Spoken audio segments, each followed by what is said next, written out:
Now let's see this one.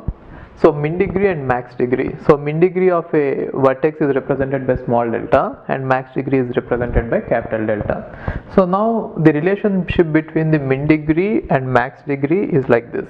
So min degree is less than or equal to 2e by mod v is less than or equal to capital delta. So how to see that it is right is, let us assume that we have degree sequence like this 1, 2, 2 and something like this 3, and I don't know if it is really possible or not, but I just written it there.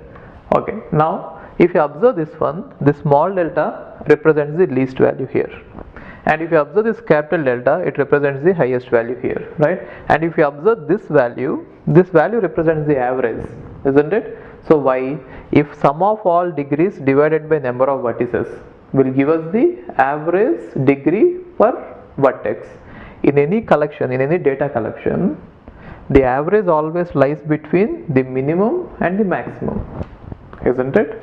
If you can see that way, it is fine. Otherwise, what we can say is, see, now if you have 1, 2, this one, replace everything with the min degree.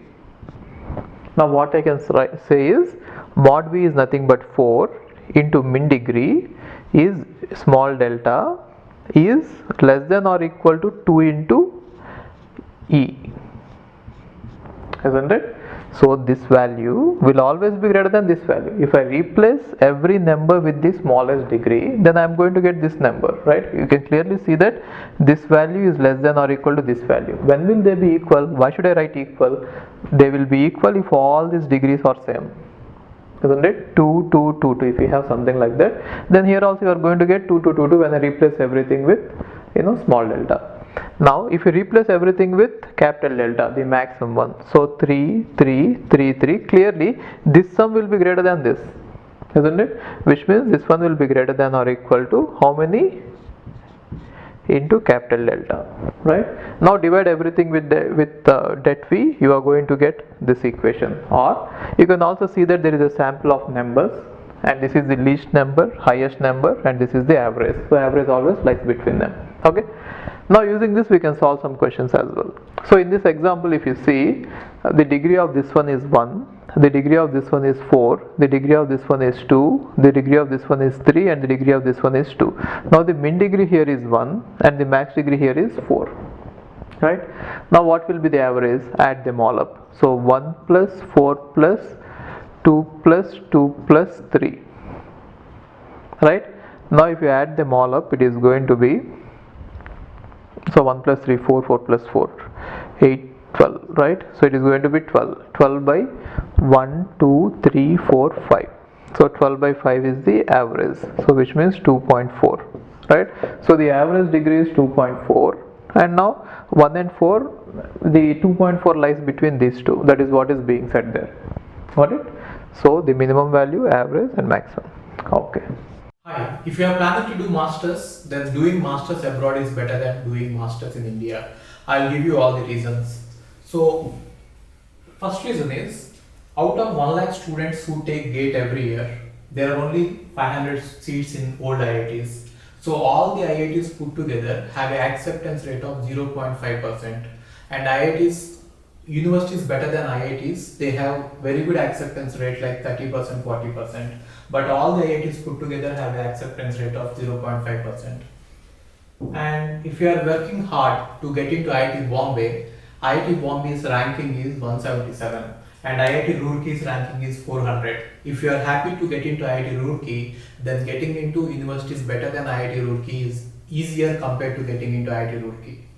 And looking at the salaries for computer science, for software jobs, if you have done your masters in computer science in US, the salaries are ranging from 80 lakhs per year to 1.2 crore per year. So even if you take an average of 1 crore per year, your savings will be much higher than the salaries in India. After taxes and your cost of living, you can easily save 40 to 50 lakhs per year. And in India, the maximum jobs that you get is around 30 lakhs. So your savings will be much greater than the salaries in India.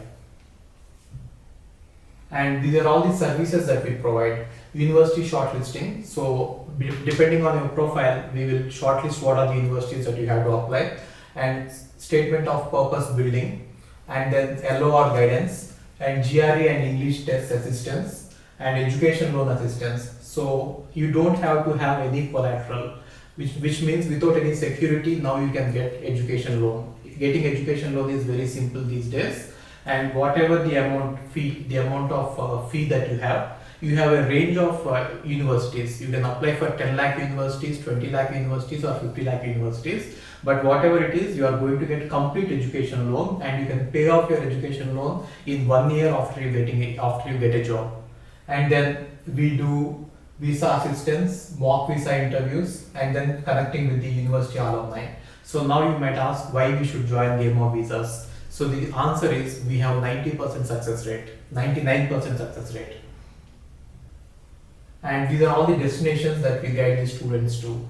So we guide students to any country that you want to go. So now it is not just USA. We guide to UK, Germany, Australia, Canada. So we guide students to all the countries. We work with all the destinations. And if you are interested in going abroad, you have to just drop us a message on this WhatsApp number 9494 555 454. Okay, thank you.